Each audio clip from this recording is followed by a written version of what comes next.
I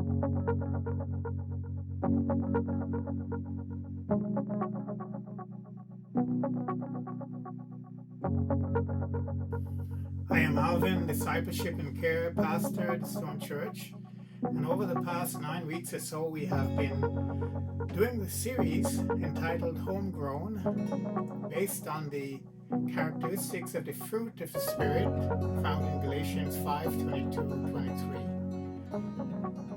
In the epistle to the Galatians, the Apostle Paul is writing to Christians who began their journey believing that the death of Jesus Christ on the cross was the only means by which they would receive their salvation.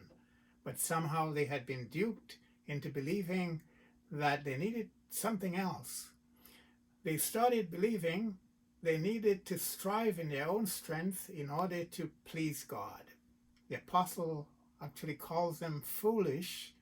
You see, they no longer had the crucified Jesus in focus in their lives.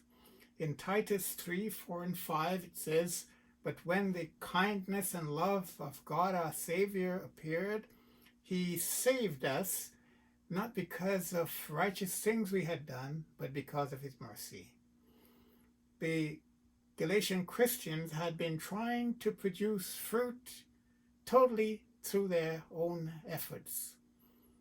But this only highlighted their own human insufficiency that resulted in them producing deeds that leads to death. Paul calls that the acts of the sinful nature, and he gave us a list that we all are familiar with. But he says, but the fruit of the Spirit is love, joy, peace, patience, kindness, goodness, gentleness, and self-control. Against such things there is no law. During these 9 weeks, we have been trying to put our roots deep and to cultivate in us the fruit of the Spirit. So I call this devotional today, Hefty Harvest.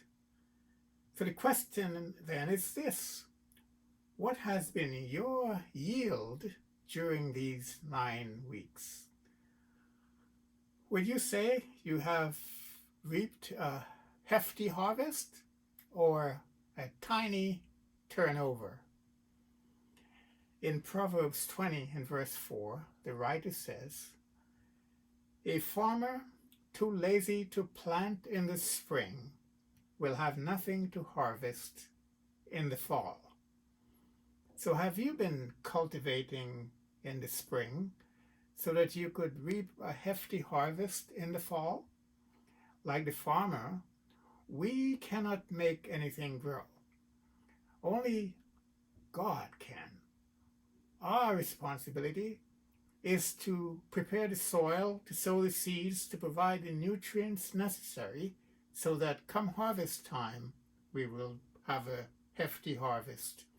In 1 Corinthians 3 and verse 7, it says, "Neither the one who plants nor the one who waters is anything, but only God who makes things grow." We must stay connected to the source. Allow me to use this illustration. If you have this power bar, has 9 receptacles in it. As beautiful as it may look, it is only effective when it is plugged into the source. If you were to plug this power bar into one of its own receptacles, it would be totally useless.